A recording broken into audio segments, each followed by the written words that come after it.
Bienvenue à toi, Rime. C'est la rentrée et je suis ravie de te recevoir pour discuter de l'éducation et de son impact. On oublie souvent l'ampleur du travail en coulisses au sein des écoles. Il s'agit en fait d'un effort constant pour s'ajuster aux exigences changeantes du marché tout en garantissant un enseignement de qualité. Derrière un simple emploi du temps se cachent des missions cruciales comme le recrutement des bons professeurs, l'élaboration de centaines d'heures de cours, la planification, la gestion du personnel, les salles, le recrutement des élèves, les évaluations, les corrections. Ouais. Grâce à la position centrale de Rime Kaki, en tant que directrice des programmes au sein de l'Institut national de gémologie, nous découvrons l'école de l'intérieur, ainsi que les besoins du marché. On oublie parfois que l'ING, l'Institut national de gémologie, a formé une grande partie des professionnels du marché français depuis une 50aine d'années. Bienvenue à toi. Je te remercie, Shaima. Merci de m'accueillir dans ce podcast. Est-ce que tu pourrais te présenter ? Parce que tu as la particularité d'être directrice des programmes, mais géologue. Effectivement, donc moi je suis géologue, j'ai un parcours dans la géologie, dans les sciences de la Terre. Donc j'ai un doctorat en sciences de la Terre, c'est mon premier coup de foudre. J'ai découvert par la suite la gémologie en étudiant la géologie. Donc la gémologie est une micro-spécialité dans les sciences de la Terre. Comment est-ce que tu en viens à travailler à l'ING ? Est-ce que tu aurais pu te douter que tu allais finir dans l'éducation ?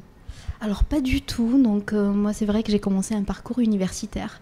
J'étais attirée par les planètes, j'ai commencé à regarder les documentaires sur France 5 où je suis tombée amoureuse des volcans, du volcanisme, de la création des océans, de la naissance de chaînes de montagnes, etc. Donc j'ai vraiment commencé à étudier la géologie en tant que science pure et dure.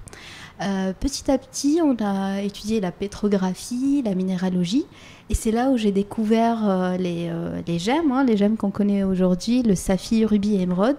Mais en géologie, c'est des minéraux qui sont des traceurs géochimiques. Donc pour nous, le rubis, l'émeraude, c'est des minéraux qui nous donnaient des indices sur l'horizon géochimique des roches. Donc au départ, ça provenait de la roche. Et de la roche, j'ai découvert ces minéraux qui m'ont pas laissée indifférente. Quelle est la personne qui t'a un peu emmenée dans la gémologie ? Quel est le lien conducteur entre la géologie et la gémologie ? Alors c'était mon prof à la fac, mon prof de pétrographie et mon prof de minéralogie. C'est là où j'ai découvert les gemmes, c'est là où j'ai découvert la gémologie, et c'est eux qui ont éveillé cette curiosité du diamant, la curiosité des saphirs, des rubis, etc. Alors, en tant que directrice des programmes, comment est-ce que tu décrirais ton poste ? Qu'est-ce que tu as apporté depuis que tu es arrivée il y a 4 ans ? Alors moi, je suis une ancienne étudiante à l'ING. Donc j'ai fait l'ING en 2014-2015. J'ai passé le diplôme européen de gémologie en 2016. J'ai découvert l'ING en tant qu'étudiante. J'ai fait les 4 niveaux de gémologie, le droit, le diamant, l'anglais gémologie, enfin tous les modules qu'il y a autour de l'expertise des gemmes. J'étais par la suite professeure, donc j'ai enseigné l'expertise des gemmes et la géologie à l'ING, et après on m'a proposé un poste de responsable pédagogique. Donc j'ai commencé à m'occuper des formations de gémologie en 2018, où j'ai commencé à établir les programmes, à surtout mettre à jour nos programmes de formation pour qu'ils soient en adéquation avec la demande du secteur de la joaillerie et de la gémologie. Et alors, en tant que professeur, qu'est-ce que ça fait quand on passe de l'autre côté ? Tu étais étudiante, tu deviens professeur. Ça doit pas être est-ce que c'est facile ou est-ce que c'est challenging ? C'est challenging, carrément. On a une grande responsabilité, celle de transmettre. Et la transmission, je dirais que c'est une compétence qui n'est pas donnée à tout le monde, parce que transmettre, c'est la patience, c'est vouloir vraiment la volonté de partager, la volonté de mener l'étudiant d'un point A à un point B. Donc il faut tout donner, être généreux, mais savoir être généreux. C'est-à-dire savoir être généreux ? C'est-à-dire savoir se référer au programme. Donc un étudiant, il ne faut pas lui donner tout d'un seul coup, sinon il ne saura pas assimiler les connaissances. Donc il faudra savoir petit à petit, lui donner petit à petit, l'aider à assimiler, à acquérir les compétences pour justement l'emmener d'un point A à un point B. Il n'y a pas une question de crédibilité quand on passe d'étudiant à professeur? Comment est-ce qu'on aborde ce poste avec sérénité? Ça doit être difficile de se dire, ok, enfin, il y a un temps d'adaptation, j'imagine. Ça t'a pris du temps? Honnêtement, moi, mes études en géologie m'ont beaucoup aidée, justement, déjà pour acquérir ces notions de gémologie. Comme je l'ai dit tout à l'heure, la gémologie est une micro-spécialité de la géologie. Donc, j'ai des connaissances de la roche, j'ai des connaissances de la cristallisation des gemmes. C'était plus facile, en fait. C'était plus facile et, si tu veux, tous les critères gémologiques s'expliquaient par la géologie. Par exemple, les inclusions, les gisements, si c'est un gisement métamorphique, si c'est un gisement magmatique.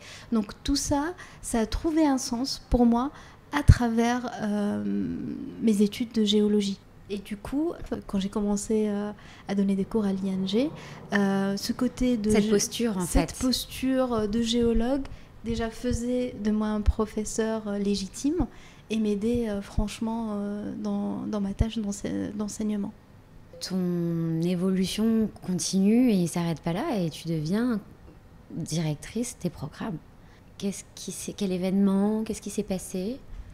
Alors, directrice des programmes, il fallait faire ses preuves, parce qu'à l'ING, la direction générale, ils sont assez exigeants sur les postes et les compétences.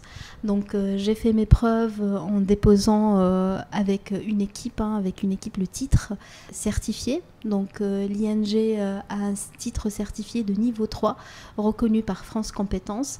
Et donc, le partage en gémologie, c'est hyper important. Donc nous, on a la chance à l'ING d'avoir une collection de plus de 20 000 pierres pédagogiques. Donc c'est une collection qui existe depuis 1967. Quand on parle de pierres pédagogiques, c'est des pierres qui ont des critères, des spécificités qui permettent aux apprenants de les identifier. Donc, au cours d'une formation de gémologie, on va observer les pierres, mais on ne va pas que les observer. On va également les faire passer dans différents instruments. Et un bon gémologue est un gémologue qui a et une observation et un esprit d'analyse. Donc, c'était ça l'ING à l'époque où je commençais à donner cours. Et après, on s'est rendu, l'équipe pédagogique et moi, je ne sais pas si je peux ramener ça comme ça, mais on s'est rendu compte qu'il ne suffit pas à un gémologue actuellement de savoir expertiser, de savoir observer et expertiser pour être un bon gémologue. Il faut également d'autres matières, d'autres modules, d'autres compétences, en plus de la gémologie, pour lui permettre une carrière ou pour lui donner les éléments pour d'une formation certifiante.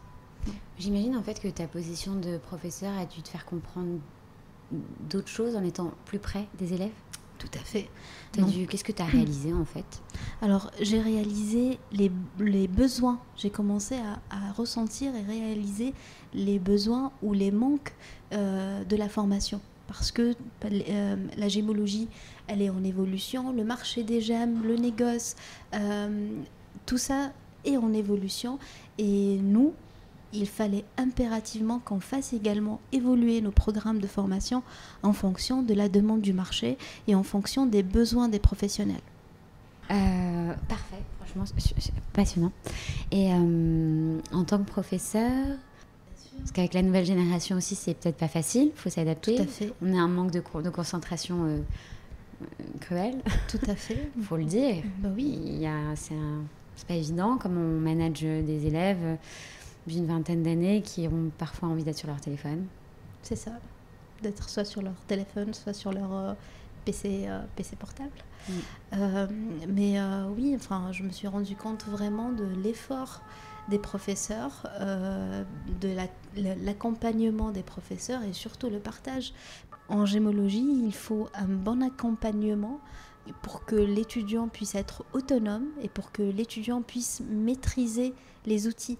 Donc il faut un temps au professeur pour se mettre à côté de chaque étudiant, lui montrer comment observer via la loupe, lui montrer le réfractomètre, etc. Donc c'est pour ça que nous, on a des groupes de 12 à 14 étudiants maximum, 12 étudiants pour le niveau 1 par exemple, pour que le prof il ait le temps à consacrer à chaque étudiant pour s'assurer que chaque étudiant maîtrise les bons gestes et maîtrise également la bonne observation.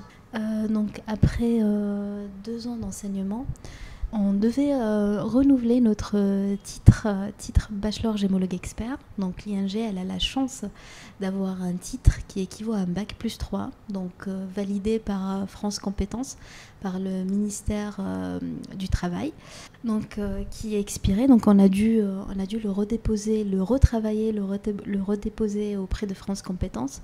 Donc la direction a fait appel à moi pour élaborer un dossier qui comprend notre programme de formation et le déposer chez France Compétences. Donc après la validation de France Compétences, donc on a réussi à avoir... C'est une victoire. Bien sûr, c'est énorme. C'est énorme. C'est un travail énorme. Qu'est-ce que ça représente ?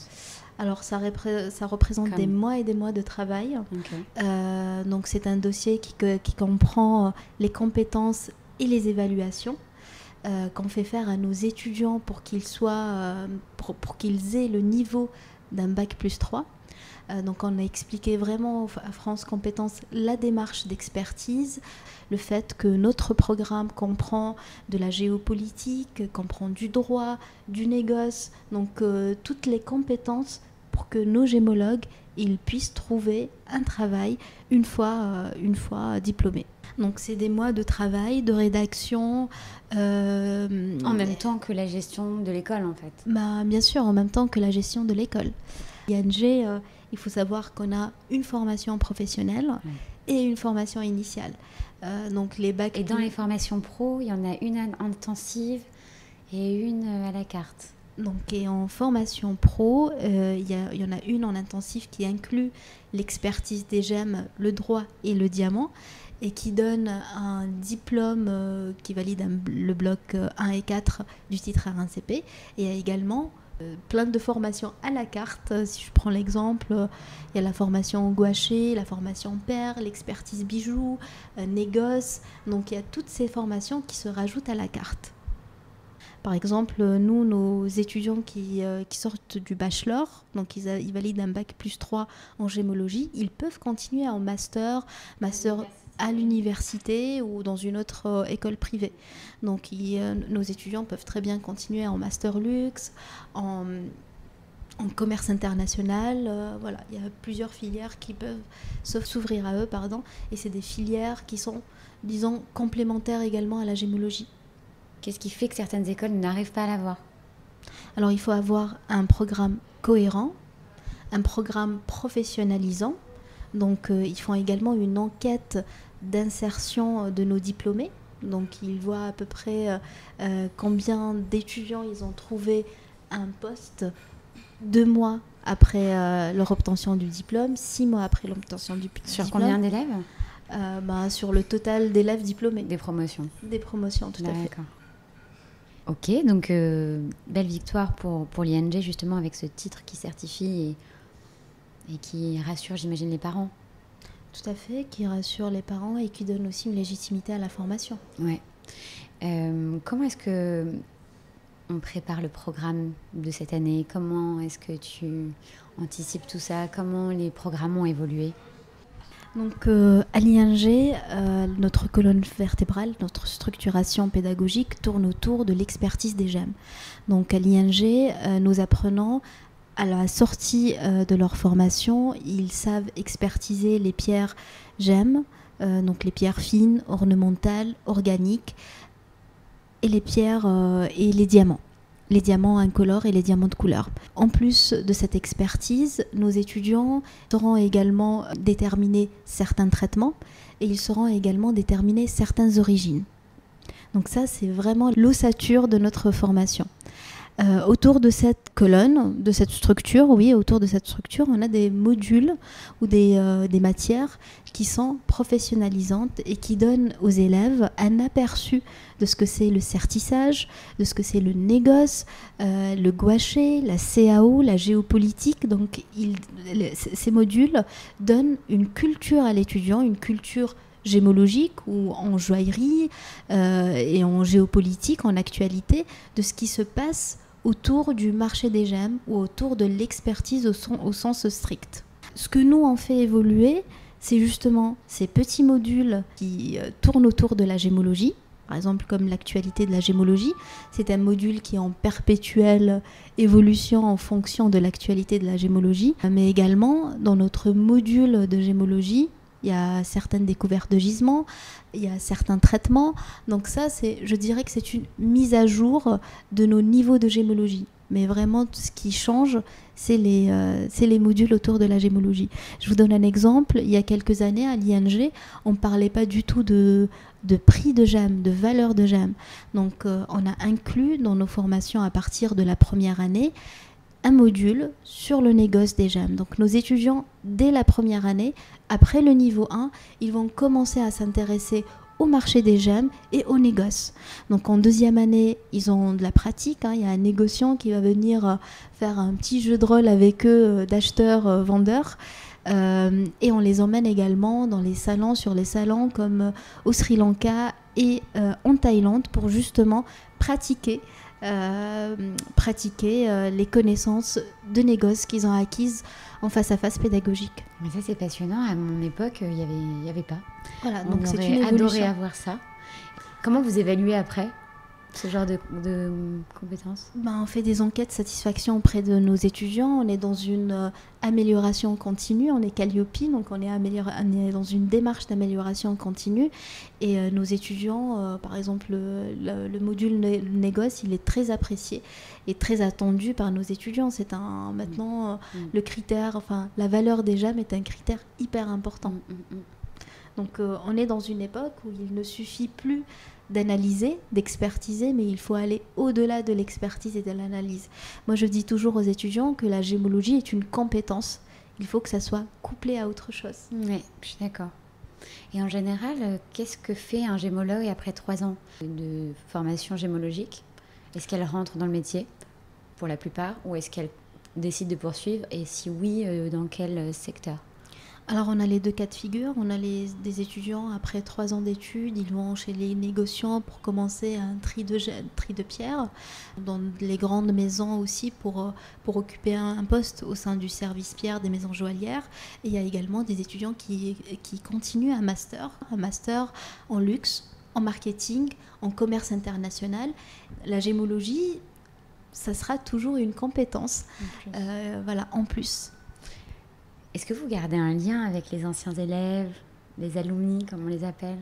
Alors, on essaye toujours de garder un lien avec eux. C'est hyper important de les suivre, de suivre leur insertion professionnelle. Donc, on essaye de faire une soirée alumni chaque année, en fin d'année. On a plus de 10 000 alumni ING qu'on essaye de convier lors de nos soirées alumni qu'on fait annuellement.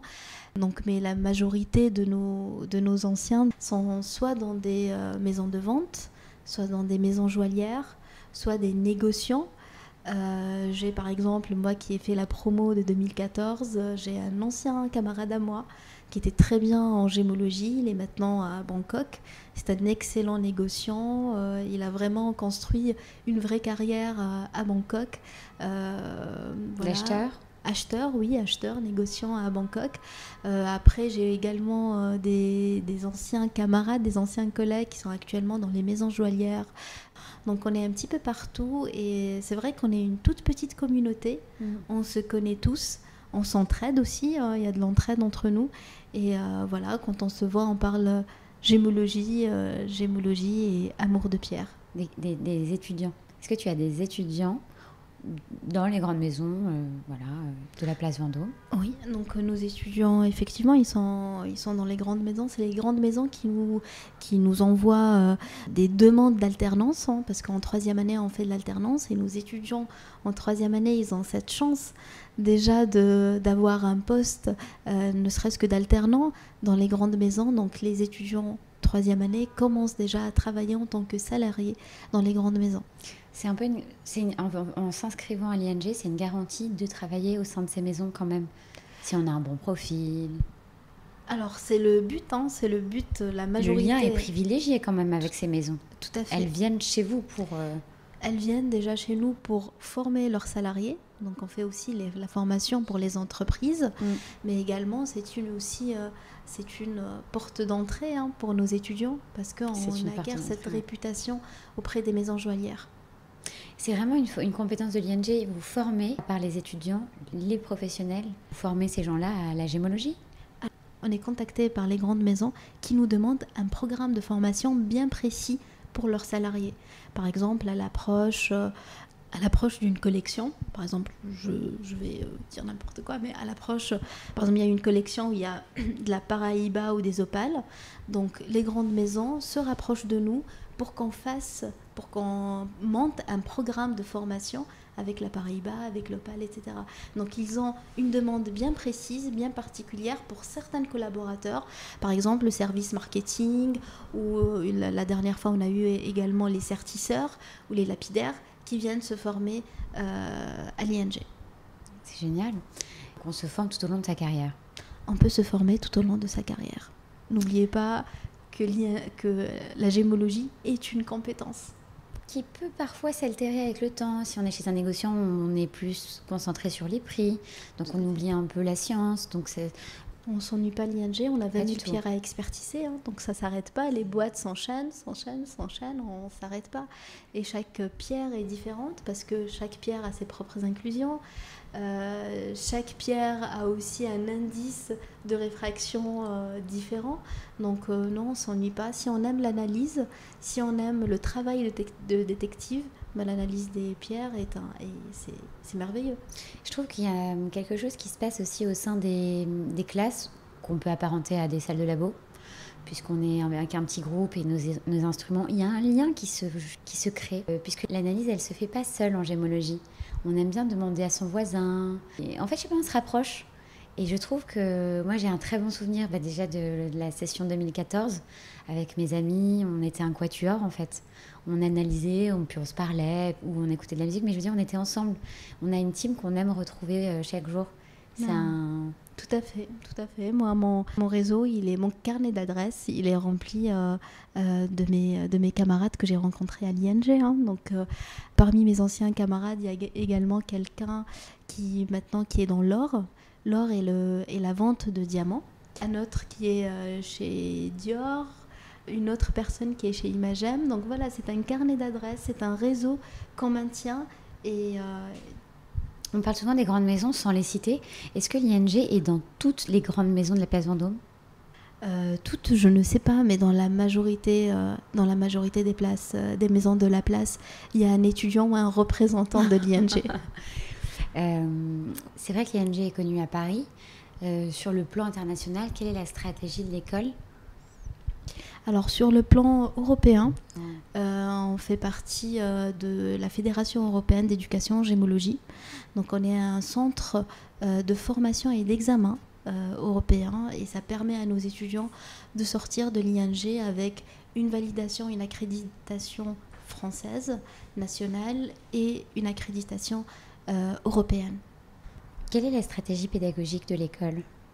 Alors, nous, notre but, c'est que les étudiants acquièrent le plus de compétences possibles en gémologie et que ces compétences leur permettent après d'avoir une insertion professionnelle. Donc, nous, notre but est que nos étudiants ils aient tous les outils en main pour être de bons gémologues et pour après trouver du travail. Donc, on se rapproche des professionnels. Donc, via un conseil scientifique qu'on fait réunir une fois par an. Donc, c'est un donc composé de professionnels du secteur de la gémologie, de la joaillerie. Donc il y a des négociants, des diamantaires, des spécialistes de la pierre de couleur, de l'opale. On a également le président de la Fédération européenne de gémologie, le président de l'Association française de gémologie. Donc en fait, notre but, c'est de réunir ces professionnels, de leur présenter notre programme de formation tel qu'il est maintenant, et à eux de nous dire les améliorations ou leurs besoins en compétences, et nous on met à jour notre programme de formation. Je vous donne un exemple. Sur le dernier conseil scientifique, les professionnels nous ont remonté le besoin en lapidaire ou en connaissance de lapidairie.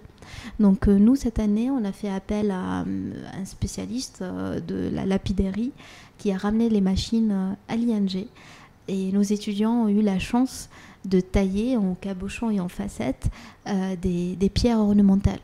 Et ça, voilà, c'est une première à l'ING. Ça prouve notre volonté, flexibilité aussi. voilà, flexibilité et notre volonté de mettre entre les mains de nos gémologues tous les outils pour qu'ils réussissent, pour qu'ils soient de bons gémologues et pour qu'ils réussissent leur insertion professionnelle. Oui, qu'il y ait le moins d'écart possible entre le monde professionnel et les écoles Tout à fait. Parfois, peut-être, je sais pas, il y a comme on a tendance à oublier un peu qui nous a formés. On court, et puis on se retourne, ça fait déjà 10 ans, et on sans jamais retourner à l'école. Moi, j'ai dû mettre 10 ans avant de retourner à l'ING. Faut dire que ça passe vite. Je trouve que c'est peut-être important de garder le lien entre les professeurs, parce que voilà, c'est des gens qui étaient là quand on en avait besoin, et en fait c'est à nous de rendre quand on a des informations maintenant, puisqu'on est au cœur de l'action, avec que ce soit les clients. C'est une relation à deux sens, quelque part. C'est ça, parce qu'après c'est l'alumni qui va nous dire voilà, moi j'occupe maintenant ce poste, et après le recul, je constate que dans ma formation il me manquait X ou Y ou Z notions. Et le fait déjà qu'ils nous... Donc nous, voilà, qu'ils osent le dire. Et qu'ils osent le dire, nous, ça nous permet voilà, d'ouvrir les yeux et les oreilles pour peut-être nous permettre d'inclure ces formations ou ces compétences. Donc d'où le contact important avec les alumni.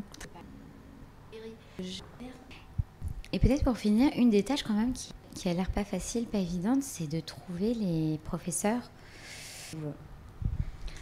Alors comment on les trouve, ça je vais pas dévoiler mes secrets. Mais c'est vrai que c'est un énorme challenge, parce que nous on a à peu près 6000 heures de formation de gémologie pure et dure entre le niveau 1 et le niveau 4, et je n'ai que 5 profs. Donc nous déjà, l'image de l'ING, le savoir de l'ING, il passe forcément par nos intervenants. Donc le choix de l'intervenant, il est primordial, énorme. Donc le choix de l'intervenant, il est primordial. Il faut également mettre le bon intervenant avec la bonne classe, parce que voilà, il faut prendre conscience de la zone de confort de chaque intervenant. Un intervenant qui n'est pas à l'aise avec les matières organiques ne fera pas le niveau 4, et un intervenant qui ne veut plus parler du doublé émail ou du doublé grenat-vert, on ne va plus le mettre au niveau 1. Donc il faut également prendre conscience de ça, de l'orientation de chaque intervenant, et mettre l'intervenant en face de la bonne classe. J'ai des intervenants qui ne désirent plus ou qui n'ont plus la patience d'être avec les bachelors. Donc on ne les met plus avec les bachelors, ils sont plus avec les formations professionnelles, etc. Donc c'est un challenge, c'est des décisions, c'est une coordination qui se fait en début d'année, en fin d'année et début d'année universitaire. Alors le plus compliqué, c'est bien sûr les plannings des intervenants, les plannings des laboratoires, parce qu'il faut savoir qu'on a 5 laboratoires, et 5 laboratoires avec à peu près en moyenne 12 places. Donc, c'est les classes quand tu dis laboratoire ? Oui, voilà, c'est les classes. Il faut que tout soit bien agencé. Il ne faut pas qu'on se trompe de créneaux. On ne peut pas mettre le prof au même endroit 2 fois. On peut pas... Donc il y a plusieurs critères à prendre en considération pour bâtir un emploi du temps qui est réel, réaliste, voilà. Communiquer les dates aux intervenants, et il faut toujours s'attendre à ce que l'intervenant te dise ici je suis pas disponible, ici je suis en déplacement, ici je suis au Sri Lanka. Donc raccorder tout ça, c'est très challengeant. Je pense que tu dois être d'une grande patience.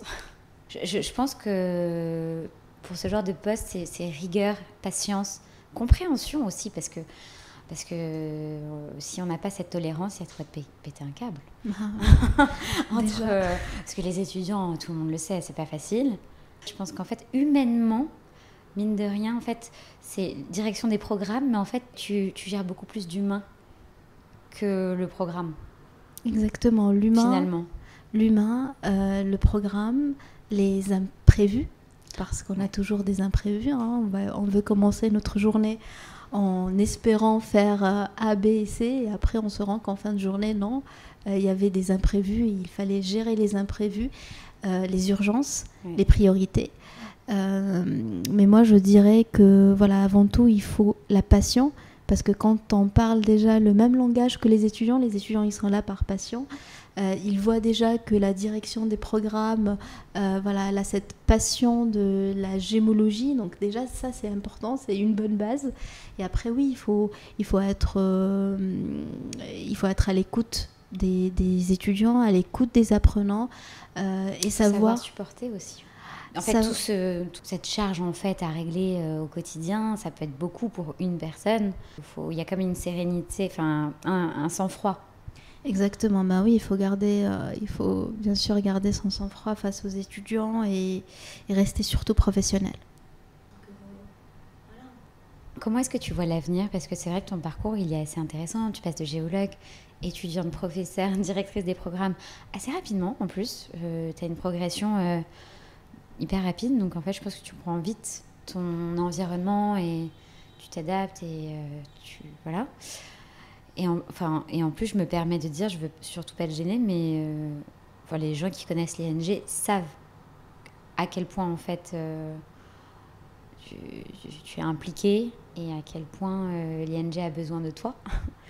Donc, c'était très important. Tu es devenue indispensable à l'école, tu es très importante, justement pour toutes ces qualités qu'on a énoncées, professionnelles.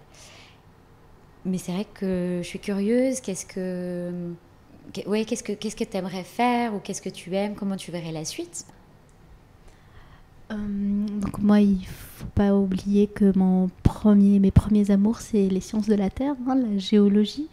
Donc là, je veux vraiment mixer géologie et gémologie, peut-être aller sur les mines, peut-être découvrir de nouveaux gisements, avoir aussi une idée sur le marché des gemmes, le négoce, comment on fait pour acheter, vendre, c'est vrai bien que c'est négocier. La petite compétence qui t'as presque fait le tour, et voilà, il manquerait plus qu'à apprendre à les vendre. C'est ça. Peut-être que c'est la prochaine étape. Et le cours des négoces, ça te donne une idée déjà ou... Oui, le cours de négoce me donne une idée, mais après, j'ai jamais été sur terrain face à un négociant à vraiment essayer de négocier un saphir jeune Sri Lankais non chauffé de 10 carats. Donc, tu penses que tu serais bonne négociatrice? On verra. On verra. Merci beaucoup, Rim. Je te remercie beaucoup, Shaima. Qu'est-ce qu'on peut te souhaiter pour que l'année se passe bien, 2023-2024? Des étudiants motivés, passionnés, qui sont là, qui ont la niaque de l'apprentissage. Merci beaucoup. C'est moi qui te remercie, Shaima.